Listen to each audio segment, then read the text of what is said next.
Reason voice நேயர்களுக்கு நன்றியும் வணக்கமும். அஸ்திரம் த சீக்ரெட் இந்த படத்துடைய ட்ரெய்லர் வந்து இப்போதான் சில நிமிடங்களுக்கு முன்னாடி வெளியாக இருக்குது. அஸ்திரம் திரைப்படம் ஒரு சஸ்பென்ஸ் த்ரில்லரான ஒரு ட்ரெய்லரை வந்து வெளியிட்டிருக்காங்க. என்ன நடந்துச்சு? வெளியே வரும்போது கையில் கத்தியோட வந்தா சார்.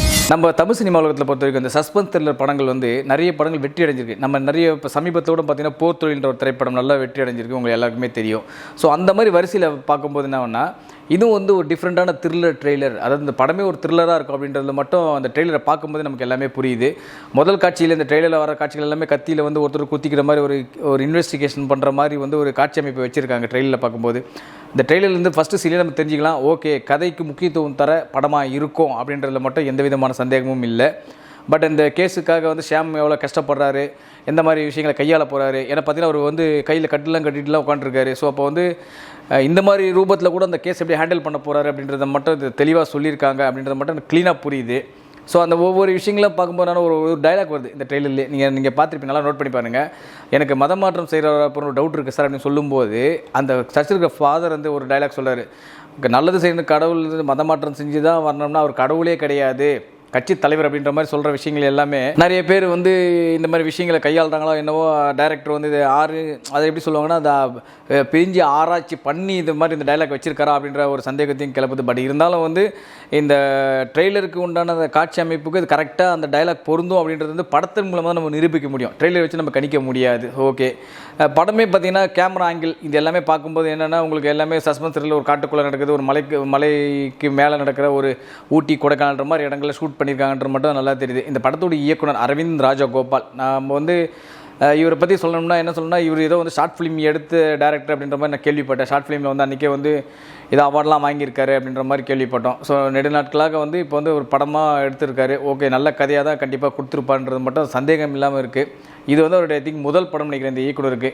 ஏன்னா இன்றைக்கி பெரும்பாலும் வந்து இன்றைக்கி தமிழ் இண்டஸ்ட்ரிக்குள்ளே வர்ற இயக்குனர்கள் எல்லாமே ஃப்ரெஷ்ஷான ஒரு டேரக்டர் தான் வந்து வெற்றி அடிக்கிறாங்க. நிறைய சமீப காலமே நம்ம பார்த்துட்ருக்கோம். ஒரு போர் தொழிலாக இருக்கட்டும், ஒரு அயோத்தியாக இருக்கட்டும், ஒரு லப்பர் பந்து, இந்த மாதிரி திரைப்படங்கள்லாம் பார்த்தீங்கன்னா எல்லாம் ஃப்ரெஷ்ஷான டேரக்டர். அதாவது வந்து என்ன சொல்லுவாங்க ஃபஸ்ட்டு மூவி அவங்க எல்லாருக்குமே அவங்க எல்லாமே முதல் படத்துலேயே தன்னை நிரூபிச்சுட்டு மேலே வந்திருக்காங்க. அடுத்தடுத்து பார்த்தீங்கன்னா முன்னணி ஹீரோக்கள் கூட கதை பண்ணுறது அந்த மாதிரி விஷயங்களுக்கு போகிறாங்க. ஸோ அப்படி இருக்கும்போது பார்த்தீங்கன்னா இந்த ட்ரெய்லர் மூலமாக இந்த இயக்குனரும் அந்த மாதிரி ஒரு இடத்துல இடம் பிடிப்பார் அப்படின்றது மட்டும் நல்லாவே தெரியுது. சஸ்பென்ஸ் த்ரில்லர் படங்கள் கண்டிப்பாக நம்ம சீட் எஜ் த்ரில்லர்னு சொல்லுவோம். நம்ம வழக்கமாக வந்து என்னென்னா சார் சீட்டோட நுனி நாக்கிலேருந்து எழுந்துக்க முடியாத அளவுக்கு ஒரு படத்தை கொடுத்துருக்காங்க சார், சீட்டை விட்டு எங்களால் அசைய முடியல சார், அடுத்தது என்ன அப்படின்ற மாதிரி வியந்து பார்க்குற அளவுக்கு நாங்கள் இருக்கோம் சார் அப்படின்ற மாதிரி நிறைய பேர் நம்ம நிறைய படங்கள் நம்ம பார்த்துருக்கோம் பார்த்தீங்களா. அந்த மாதிரி ஒரு த்ரில்லர் படங்களை வந்து கண்டிப்பாக ஆடியன்ஸ் வந்து ரசிப்பாங்க. ஏன்னா அடுத்தது என்ன நம்ம யோசிக்க மக்கள்கிட்ட என்ன ஆகுதுன்னா அந்த உங்களுக்கு 2 மணி நேரம் உட்கார வச்சுறாங்க பார்த்தீங்களா, அதுவே ஒரு படத்தோட மிகப்பெரிய சக்ஸஸ் தான். அந்த வகையில் பார்க்கும்போது இந்த திரைப்படம் அந்த இயக்குனர் கண்டிப்பாக ஒரு டேர்னிங் பாயிண்ட்டாக இருக்கும். ஆடியன்ஸை கண்டிப்பாக சீட் எஜ் த்ரில்லர் படமாக கொடுத்துருப்பான்றது மட்டும் எந்த நம்பிக்கை இல்லை. ஷியாம் நம்ம எல்லாருக்குமே தெரியும், டைமில் வந்து எந்த மாதிரி ஒரு கொடிகட்டி பிறந்த நடிகர் அப்படின்ற மாதிரி எல்லாருக்குமே தெரியும். ஒரு சார்மிங் ஹீரோவாக இருந்து ஒரு லவ்வபிள் ஹீரோவாகிட்டு ஒரு ஆக்ஷன் ஹீரோவாகிட்டு பலதரப்பட்ட விஷயங்களை கையாளக்கூடிய ஒரு நடிகர் ஷியாம் அவர்கள். நடுவில் கொஞ்சம் சர்க்கிள்கள் அதெல்லாம் இருந்துச்சு, ஓகே பரவாயில்ல. இப்போ வந்து இது ஆக்சுவலாக வந்து பார்த்திங்கன்னா இந்த படம் மட்டும் நல்லா வெற்றி அடைஞ்சுன்னா ஷியாம் அவர்கள் வந்து செகண்ட் இன்னிங்ஸ்னே சொல்லலாம். ஸோ அந்தளவுக்கு வந்து ஒரு பிரில்லியண்டான ஒரு ஸ்க்ரீன் பிளேவாக இருக்கும். இவ்வளோ நாள் ஆயோ கேஸுக்கு லீடு கிடைக்கல, கண்டவெல்லாம் வந்து அவமானப்படுத்திட்டு போகிறான். இப்போ நம்ம சமீபத்தில் கூட பார்த்தோம், நடிகர் சரத்குமார் கூட போர் தொழிலுக்கு அப்புறம் கடகடன்னு ஒரு நிறைய படங்கள் புக் ஆச்சு. ஸோ அந்த மாதிரி வரிசையில் பார்க்கும்போது நடிகர் ஷியாமுக்கும் வந்து இந்த படத்தின் மூலமாக இதுக்கு அடுத்தது வந்து அடுத்த லெவலுக்கு போவார் அப்படின்றது மட்டும் எந்த விதமான சந்தேகமும் இல்லை. நான் சொல்கிறது படம் வெற்றி பெற்ற பிறகு சொல்கிறது. அது படத்துடைய கதாநாயகி நீரா இவங்களுக்குலாம் வந்து பெருசாக படத்தில் ஸ்கோப் கொடுத்துருப்பாங்கன்னு நமக்கு தெரியாது. ஏன்னா ட்ரெயிலில் பார்க்கும்போது ஷியாமோட மேரேஜ் பண்ணிக்கிற மாதிரியும் ப்ளஸ் வீட்டில் இருந்து ஹஸ்பண்டுக்கிட்ட நிறைய அறிவுரை சொல்கிற மாதிரி இந்த மாதிரி காட்சி அமைப்புகள்லாம் வச்சுருக்காங்க. ஸோ படத்தில் எவ்வளோ ஸ்கோப் இருக்குன்றது நம்ம ட்ரெய்லர் வச்சு நிர்ணயிக்க முடியாது.